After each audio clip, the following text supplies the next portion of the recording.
Carrie in Sherman Oaks, California writes to me, Paul, with the technologies available at the time, and I think this was in the 70s, maybe early 80s, how is it possible for everything by the Moody Blues to sound so awful? Probably the best music ever recorded, then destroyed in the recording process. Well, I couldn't agree with you more, and it's one of the, what was a Supertramp album, Crime of the Century or something, because the Moody Blues, I still, Justin Hayward and all those guys, I mean, what great music. And one of our favorite albums, A Question of Balance. It's just a bad recording. And I don't know. I mean, I was very much involved in recordings way back when, and those were back in the 16-track days. There were some wonderful recordings made back then. Just terrific. When Giorgio Moroder, Steve Bellotti, and myself were sort of involved together. Giorgio's Musicland studio, and this was in 1972 in Munich, Germany, had a beautiful Studer 16-track, 2-inch wide tape deck, a beautiful mixing board. His place sounded fabulous. It was just amazing. And you think back to those days, there was some really good stuff. Pink Floyd's Dark Side of the Moon. Not sure exactly on the year, but it was during that era. And I know the Question of Balance, if I remember right, the Moody Blues before that had made some very exotic, highly complex albums they had assembled.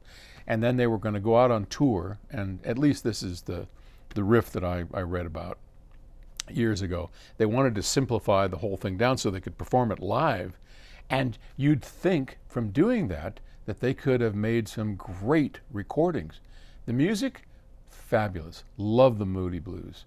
The recordings, not so good. And the only reason I really wanted to bring this question up is to give me just a half second to rant about Octave Records and why we exist. It's not because of the Moody Blues make bad recordings, but that is indicative, if you will, of so many recordings where the music is so good and it's not honored with a great recording or even a good recording. And the capture and the reproduction of music is what this whole thing is all about. I mean, we at PS Audio spend our lives making equipment that brings out every last nuance and detail in music that's been played on a SACD or a vinyl record or streaming, whatever you're listening to it.